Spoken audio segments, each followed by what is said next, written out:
This is a production of WKNO Memphis. Production funding for Behind the Headlines is made possible in part by the WKNO Production Fund, the WKNO Endowment Fund, and by viewers like you. Thank you. A conversation with members of the Unified School Board about the decision to pursue separate schools and the impact of a major budget deficit. Tonight on Behind the Headlines.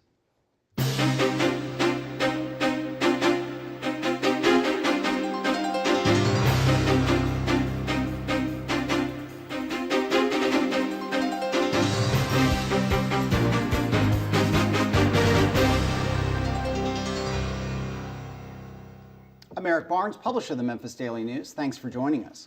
We're joined tonight first by Bill Dries, reporter with the Daily News. Tamika Hart from the Unified School Board. Thank you for being here. Thank you. Billy Orgel, chairman of the Unified School Board. David Reeves, also from the Unified School Board. We brought you guys on. There's a lot of talk about the progress on the budget, and we'll get to those issues. But on Thursday, bills were filed up in Nashville in the state legislature that would allow the creation of special school districts, suburban school districts, whatever technical term we want to use. And so I want to get your thoughts on that and how the possibility now, yet again, I'll start with you, Billy, as chairman, of the schools and the municipal schools, which at this moment are under your umbrella, may be able to separate off in a year or so. How does that change what you're doing? Eric, I think we can control what we can control here in the community. So the things we can control is we can vote as the city of Memphis did to give up the special school district status or give up the charter. We had earlier this year, late last year, the municipalities voted to have their own school districts. It was disallowed by the judge. And what happens in Nashville, of course, we can weigh in on. We've got elected representatives in this community, but ultimately they're going to make the decision, and we're going to have to abide by it. So, is it a better school system if they stay in? I don't know that you could say it's better or worse. The truth is, if you turn the clock back and good people sat down and negotiated in good faith, we probably wouldn't be sitting on this program. We were talking about another issue facing the community, and we'd still be sitting with the Memphis City school system and the Shelby County school system.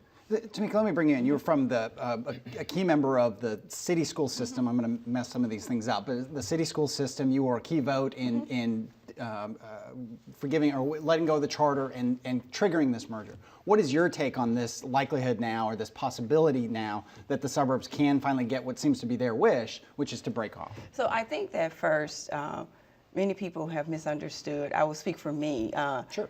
My issue really wasn't we just needed to be one big school system. The issue was we needed an intact county school system to protect funding for countywide funding of education, including those children who were in Memphis City schools. So, you know, I happen to believe that we would be a better community if it was one school system, but you know, I think that people and communities can decide for themselves what they want. And so you don't hear me fighting against municipal school districts. You don't hear me saying they shouldn't do this. I mean, I think that what the judge said was based on the law that was written in 2011, they couldn't have them. The judge didn't say you can't have them. Right. He's saying you need to create a better law. And so I do think that the law that was created was hastily done, and that's why we have the issue, you know, so they couldn't be created now. Right. But I mean, I think that you can't tell a community what they can and can't do. So is it? I mean, there's still, you know, a lot to be determined here. So we're kind of reading tea leaves in terms of how this could take shape, and with the suburbs breaking off. But are you comfortable? Back to your point of you would prefer that it was a countywide system. It doesn't need to be, but the whole trigger of getting, I don't know how to say it, but getting rid of the city school system was about funding. Are you comfortable that the funding will be there if these municipal school districts are there? And the reason why is because now there's still a county school system. Okay. I mean, if you look at Tennessee, you know, in some areas where there's no county school system, there's no countywide education tax. And so for us, it was there needs to be a county school system intact. And if Memphis City School had stayed as a special district, and then what was then the county system had become a special district, there technically is no county system, and there could be all kinds of things that would happen. So even though the county system could end up being essentially the schools that the city had, the funding mix is different. Yes, and is in a positive direction from your point of view. Right. Constitutionally, there's still a county school system. All right. David, thank you for being here. We'll get you in on this. You represent Bartlett, one of the, or on the Unified School Board, but you live in Bartlett. That's one of the areas that wants to break away. We kind of joked before the show, if that happens, you sort of get carved out of this school board you're now on. What is your take on it? Do you think that it's a positive move for the areas like Bartlett to be able to break off of this countywide school system that you're a member of? Well, I think it's a positive move, actually, probably for the entire county, because most of these cities have decided that they want a smaller education system closer to the people.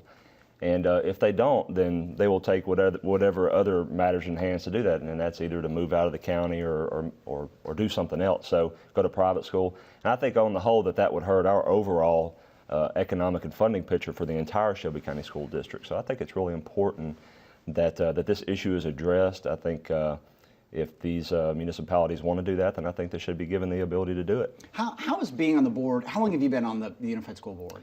Well, I've been on just as long as everyone else has, for probably about a year, but I've been on the board itself for going on 3 years now. Okay.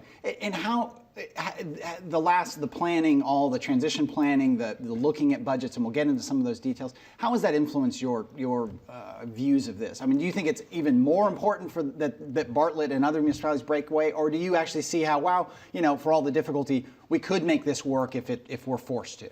Well, I think that one of the issues we have with funding is that the old Shelby County School District had a very rich staffing formula, which amounts to about $80 million extra a year. And what that is doing is that basically has somewhat inflated the Unified School District's new budget number to $145 million. If the municipal districts were allowed to break away, and most of those schools and those staffing formulas are within those schools, so that could significantly reduce the funding gap, particularly on the Shelby County School Board. Okay. Bill?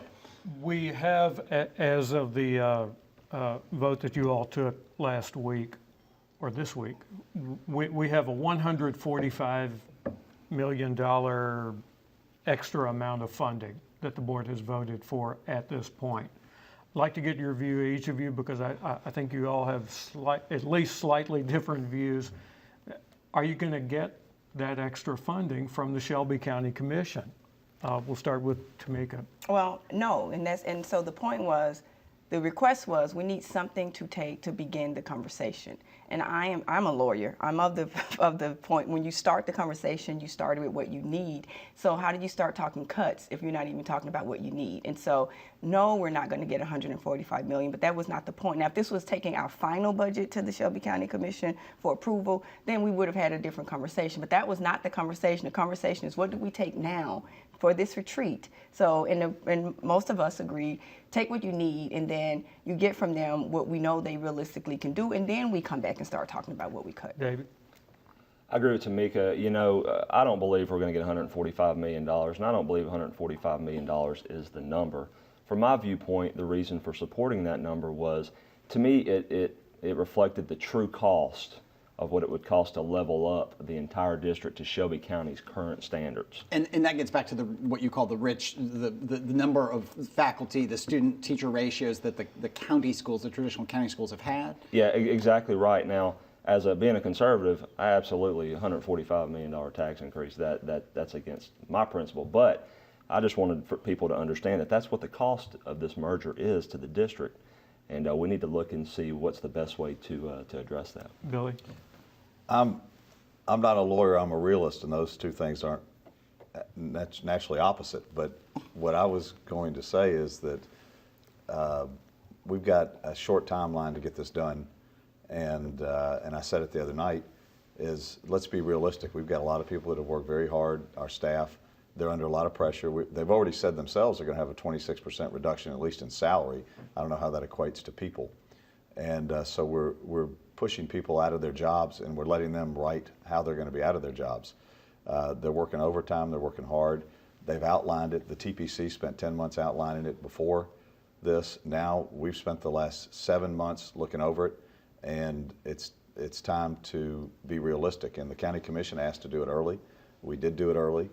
And I felt like we should have given them a more realistic number, because politically, there's no way that they're going to have the votes to ever raise it more than a certain amount. And you can just discuss that. And we talked earlier, we're going to have a property appraisal decrease in this county, and there's going to have to be a tax increase just to maintain level service at the 402. So it's going to have to go up some just to get back to that point with the property.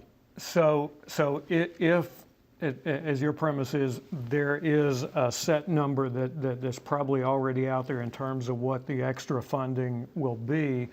How does the school board get to a point where it eases the very real concerns that popped up about the staffing levels and the staffing formula, which I think county school parents and city school parents feel it is a real classroom issue in terms of funding? Well, you've got, it wasn't like we walked into the meeting was it Tuesday? That we walked into the meeting last Tuesday and it was like a big surprise. Oh my God, these are the numbers. I mean, we all had the numbers, and a lot of us individually that had the time to do it, met with staff. We had a budget retreat. I mean, we've gone over these numbers. We all knew this was coming. I mean, there was an RFP which wasn't delivered. The numbers, there was no savings delivered last week on that, but there was an RFP on custodial to outsource it savings. They've gone through all the numbers. We all knew what the numbers were, and where the options were going to be. I don't think that everybody fully understood what the county commission can do or politically could do to fund education fully in this community. Well, let's stay with, there's so many parts of this, but let's stay with the student-teacher ratios right now. You, Tamika, going back to the city school system, when you hear about a better or a lower student-to-teacher ratio in the county schools and the cost to bring that kind of ratio up to in the city schools, I mean, that's kind of what you want, right? I mean, or is that not? Am I putting words in your mouth? Well, we've always wanted. So it's not all of a sudden the merger has made Memphis City schools want this. I mean, that's just ridiculous. Like, we just sitting back, we don't know what we're doing. We're just waiting to see what the county schools have done. The Memphis City schools ratio is higher because we've been facing cuts for the last 6 years. We have been cutting the budget. So it's not like we decided this is the model that we should have. It is, we have not gotten county funds increase since 2007, 2008. So yes, we're where we are because we've had to cut. And so I think it's, this community has to decide what kind of school system that is want. And it's also slightly disingenuous to just say all of this is because of the merger. Both districts were facing strict cuts. Shelby County has dipped into its savings a whole lot, and even without the merger, it was going to have to go ask for more money because it couldn't fund even what it needed without additional funds. So it's not that all of this is merger related, but Memphis City schools have always wanted a better ratio, but you can only get what you can get funds for. David. So there's another issue kind of on the table on top of this, and this is the urban education delivery model. And part of the reason why the expense in the Memphis City schools is so great is just because we have so many schools and so many are underutilized. And over the years, we've not been able to get to the point where we have larger schools full of more children, adding more educational programs. And so that is an expensive model that is not sustainable as well, and something I think that we have to look at over the next several years. Billy, what is your take on that? Because that gets back to the TPC recommendations, and things have been talked about for years, and the city school system, the old city school system talked about, but I think the TPC recommended 20 schools from the city be closed. What is your take on that? I mean, I think that was no surprise. I mean, but is it Tamika doable? can tell you that there's a list that they've worked on for years, and there's been a slow attrition of schools and school closures in Memphis City schools over the last 5 years. Would you like to see it go faster? Well, no, this is what I really like to see. Instead of just putting a number on it and a dollar figure and then working your way towards it, I'd like to look at the communities where the schools are in, where they're located, figure out how the feeder pattern looks. If the elementary schools are not feeding the middle and the high schools, we need to and the county has a good model on this because the population's spread out and you had a central high school. If we've got 7, 8 high schools in southeast and southwest Shelby County and they're underutilized, let's find an opportunity, and it might cost the community money, but let's put a facility centrally located that can be a larger high school that is, as David said, is more efficient. And let's offer the AP courses, let's offer the other extracurricular activities that schools throughout the county, White Station, Whitehaven, Ridgeway, Southwind, Arlington, Collierville are offering. And let's not make our children suffer in a 200, 300, 400 person, we'll use high school in this case, where they don't have the activities that they need.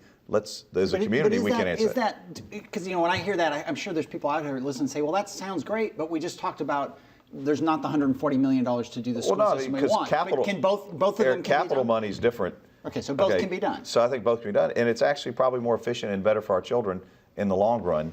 than to do it the way that we're doing it. And you get so, and it needs to be community-wide. Everybody needs to study it, and it needs to be thoughtful. It doesn't need to be us sitting in a board meeting and striking a pen and scratching through this one and playing games with people's lives. We need Your to thoughts, do it thoughtfully. you're nodding here, Tamika, Well, I on, mean- on the school closure question and the shifts in the population. So again, I think people act like the TPC, in all due respect to TPC and the merger, all of a sudden revealed all of these issues. We've been talking about, we have a list of 50 schools Yeah.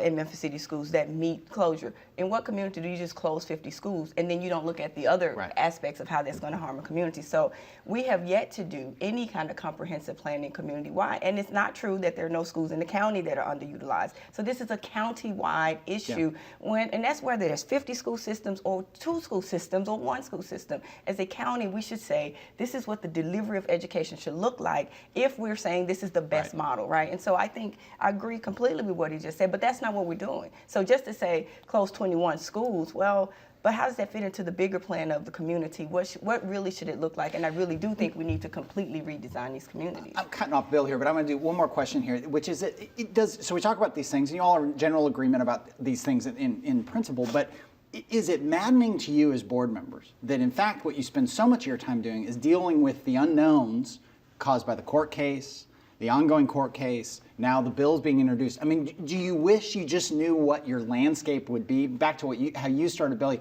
We deal with what we're, with the hand we're dealt, but you still don't know what that hand is because there's so much uncertainty. Because I remember Dr. Cash talking about closing schools right before the merger, Right. and everybody was getting fired up, and everybody was talking, but it was beginning that dialogue you're Right, talking about, right. and now it's been sidelined for 2+ years. Well, but he wasn't talking, I mean, the number was 50 that meet the criteria that we established for school closures. What we were planning to do was come back and look at those 50 and then kind of talk about really what Billy was describing. Right. Let's look at these communities. How can we reorganize? What can we designate as But as what's the it take school to need? get there to start that conversation? You have to get all this other stuff out of the No, way I think first? we made a step. I said that a meeting ago, that and I think I've asked you and Mr. Woods, and it's not because they were newly elected board members, and I know they're going to be there, so it's easy to ask 2 board members that I know they're going to be there at least past August to do this, but to start bringing the community together to have this discussion and to plan. And I think,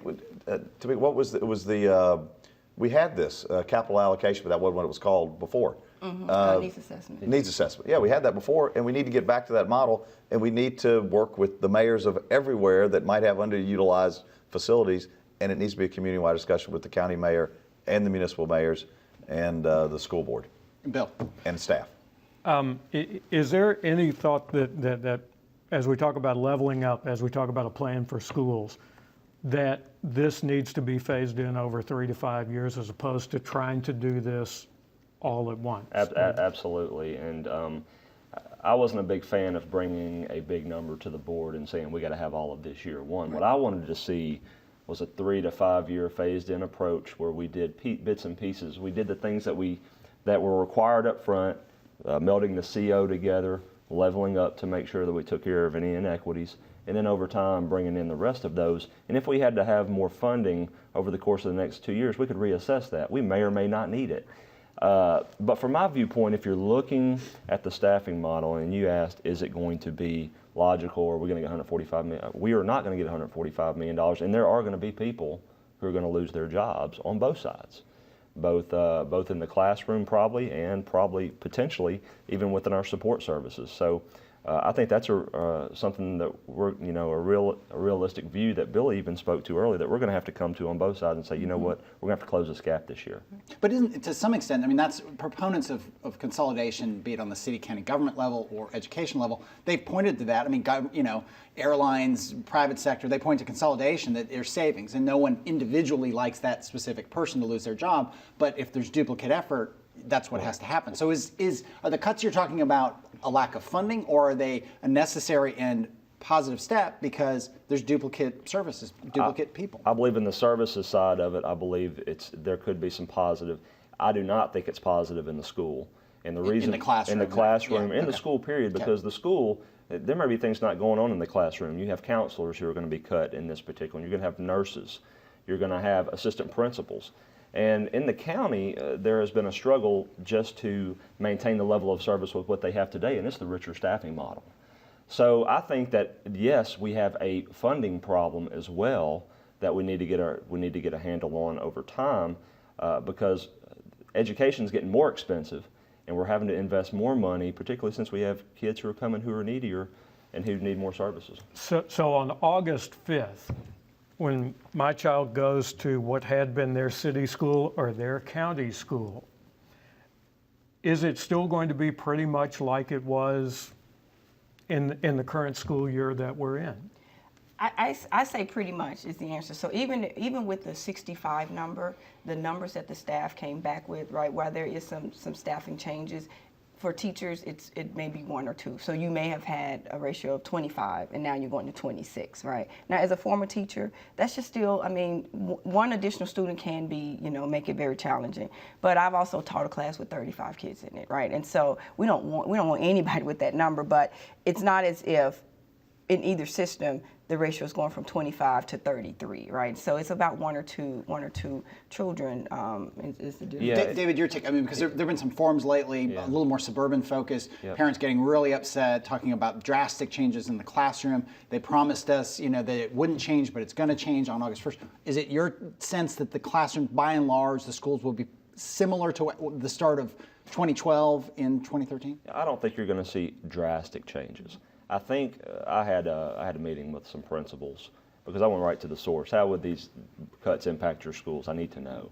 And the cuts specifically that they talked about really hammered them hard on all of the professional development, all of the standards that the district is trying to enforce, all of the testing.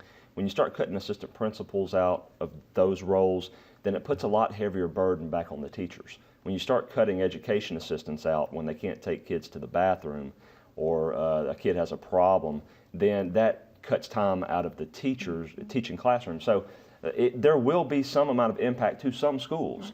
And I've noticed, particularly in these formulas, that the schools that I talked to, the middle schools, were hit the hardest and the neediest ones.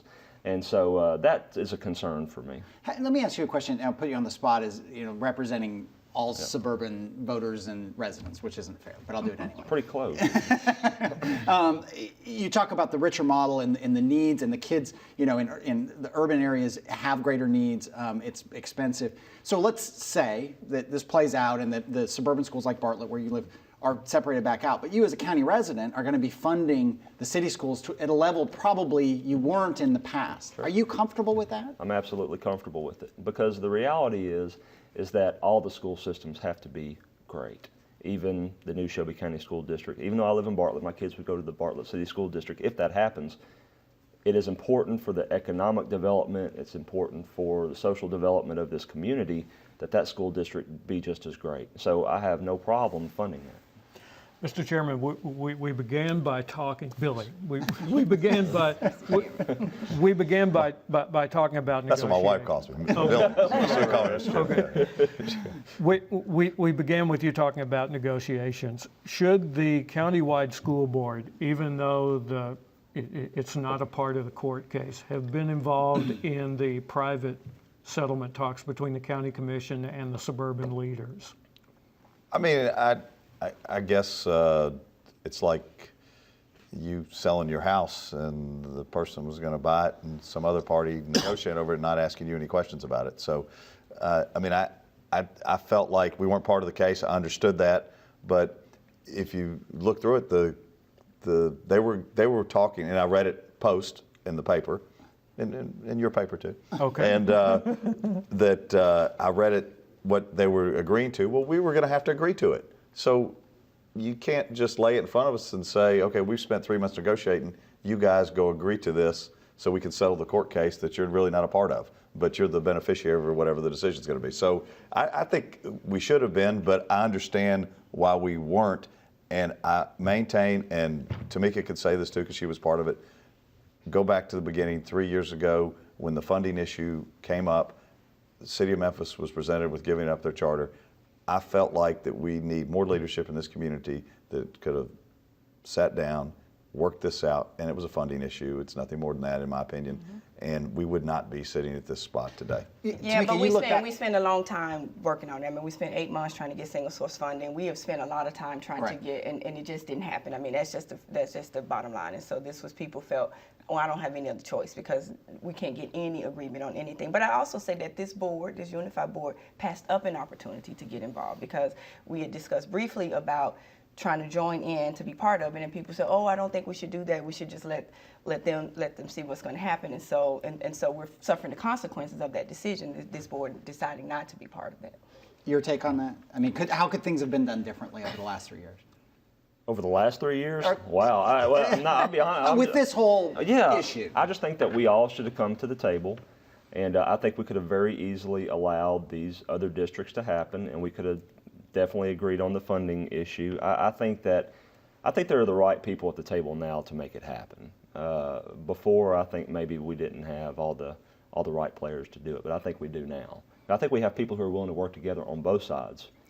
Well, please let me just clarify, though. I'm saying the 20 merger seconds. would not have happened Yeah. if we could have gotten special school district off the table, if we could have did the 8 months of Right. single source funding that we were trying to do that still kept the districts. But the truth of the matter is the Shelby County Board wouldn't budge, and so what were we supposed to do? All right, fair or not, you're getting the last word on that one. We are out of time. Thank you, Billy Orgel, Tamika Hart, David Reeves. Thank you, Bill Drees. Thank you for joining us. Join us again next week. Good night.